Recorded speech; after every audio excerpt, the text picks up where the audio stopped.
সুখে দুঃখে আমি রবের গোলামি করছি।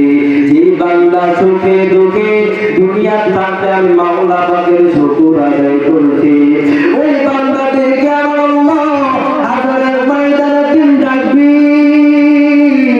বলবেন বান্দা আমি আল্লাহ তোদেরকে তালাশ করতেছি, তোদেরকে জান্নাত দেওয়ার জন্য। ওই বান্দাদেরকে আমার আল্লাহ ডাকবি, যেই বান্দা দুনিয়া থাকতে সুখে দুঃখে আল্লাহর শুকর আদায় করে, ওই বান্দাকে বলা হয় বড় মুমিন।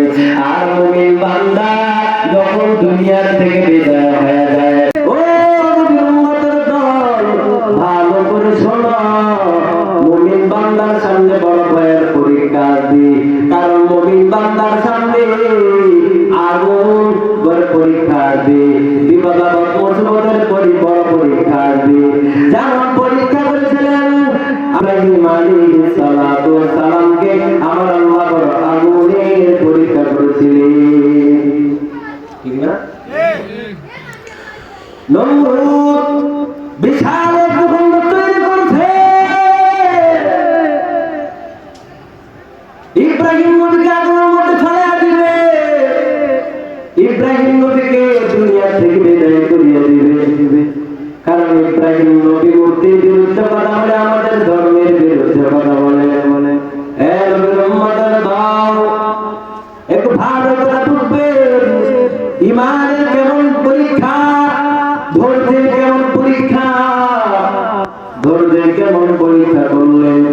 নমরুদ বিশাল ভূখণ্ড তৈরি করেছে, এর মধ্যে পরীক্ষা করবেন আমার আল্লাহ ইব্রাহিম নবীকে বড় পরীক্ষা করবেন, ইব্রাহিম নবীকে দুনিয়া থেকে বিদায় করা দেওয়ার জন্য।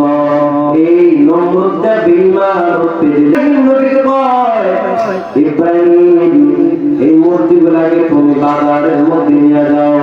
বলে বাজারের মধ্যে নিয়ে যাওয়ার পরে কি করবো? বলে বাজারের মধ্যে তুমি বিক্রি করবা।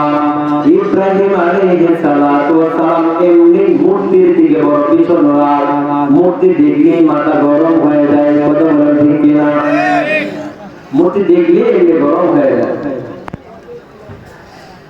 কি করো?